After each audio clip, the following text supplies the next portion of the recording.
वालेकुम रहमतुल्लाहि वबरकातुह। ये एक दूसरी कारगुजारी, जैसा कि मैंने बताया कि मैंने कुछ वीडियो डिलीट किए थे ख़राब साउंड की वजह से, तो ये एक दूसरी कारगुजारी है।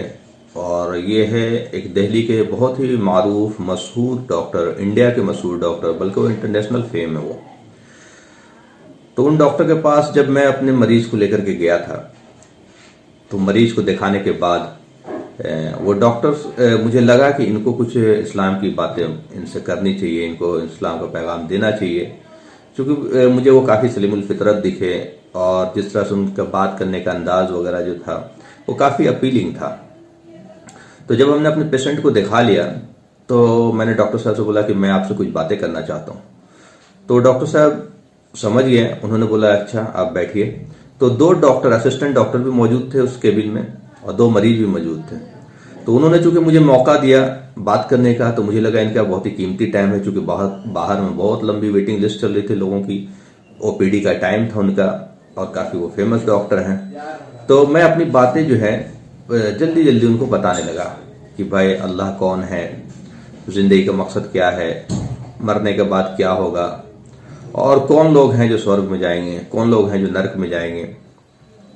तो ये जो बेसिक बातें जो मैं बताता हूँ कि भाई ये चार बातें हैं, जो तौहीद है, आखरत है, रिसालत है, जिंदगी का मकसद है, यही बेसिक बातें जो है वो बतानी होती है।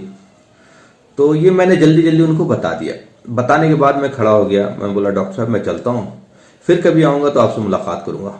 उन्होंने मेरा हाथ पकड़ लिया, उन्होंने कहा बैठो। उनके जहन में कुछ सवाल चल रहे थे, उनको लगा यह शख्स जवाब दे सकता है।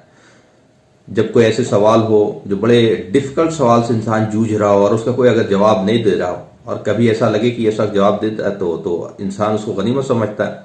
तो उन्होंने बोला कि बैठो और मेरे जहन में कुछ सवाल है, उनके जवाब दो। जैसा कि उन्होंने बोला कि आपने बताया कि 25 नबियों का, रसूल का जिक्र है कुरान में, और मोहम्मद सल्लल्लाहु अलैहि वसल्लम आखिरी रसूल हैं। इससे पहले ईसा अलैहिस्सलाम भी आए, मूसा अलैहिस्सलाम भी आए, जेसस हैं, मोसेस हैं, उनकी कौमें भी मौजूद हैं।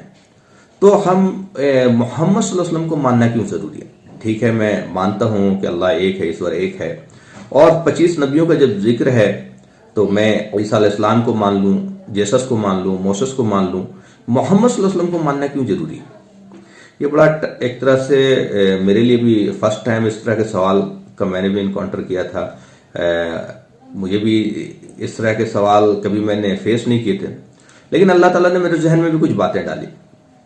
तो मैंने बोला कि आप इतने बड़े डॉक्टर हैं, आप क्या मानते हैं कि अल्लाह एक है? बोला हाँ। कितना मानते हैं? तो बोला आई लव हिम अलॉट। तो बोला ये उसके प्लान के तहत चल रहा है, ये दुनिया अलाइन टॉप नहीं चला रहा है, ये दुनिया में कोई प्रेसिडेंट या कोई प्राइम मिनिस्टर ये दुनिया नहीं चला रहे।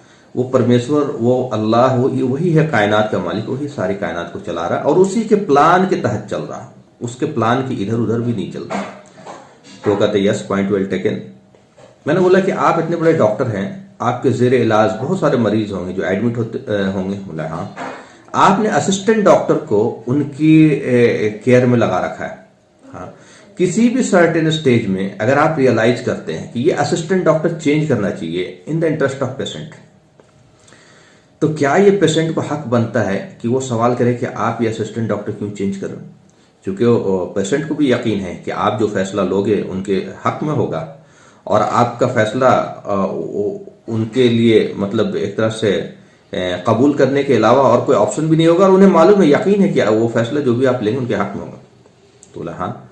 तो अल्लाह ताला को पता है कि अब इंसानियत किस स्टेज में है, अब इंसानियत को किस डॉक्टर की जरूरत है, अब इंसानियत को किस रूहानी डॉक्टर की जरूरत है। अब अल्लाह फैसला ले रहा है in the interest of humanity, सारी इंसानियत के हक में, सारी इंसानियत की भलाई के लिए रहमतुल आलमीन बना करके मोहम्मद सल्लल्लाहु अलैहि वसल्लम को अब दुनिया में फाइनल एंड लास्ट मैसेंजर बना करके भेज रहा है, जो इंसानियत के लिए रहमत है, इंसानियत के लिए भलाई है, और इंसानियत के लिए वो सारी बातें वो बताएगा, इंसानियत की खैरखाई करेगा, सारी बातें वो बताएंगे जो इंसानियत को जरूरत है, और वो पहले की बातें भी बताएंगे और आखिरी की बातें भी बताएंगे। तो क्या हमें ये राइट बनता है कि हम क्वेश्चन करें अल्लाह से कि भाई पहले के रसूल तो थे जो है उनकी उम्मत है, वो ईसा अलैहिस्सलाम, जेसस है, मोसेस है, तो आप मोहम्मद सल्लल्लाहु अलैहि वसल्लम को क्यों भेज गए फिर हम इनकी इत्तिबा? क्या हमें राइट बनता है? बोला यार बिल्कुल नहीं। अल्लाह ताला या परमेश्वर अगर कोई चीज हमारे लिए सोच रहा तो वो हमारे भलाई के लिए, हमारे बेटरमेंट के लिए। तो वो खड़ा हो गया अपने कुर्सी से, उन्होंने मुझे बोसा दिया, मेरा हाथ चूमा और मुझे गले लगा लिया। कह रहा, उन्होंने कहा कि मैं इस सवाल से बहुत दिनों से जूझ रहा था, बल्कि मैं तो इस पे किताब लिखने वाला था। अब मैं ये किताब नहीं लिख सकता, मेरी पूरी फिलॉसफी यू टर्न हो गई।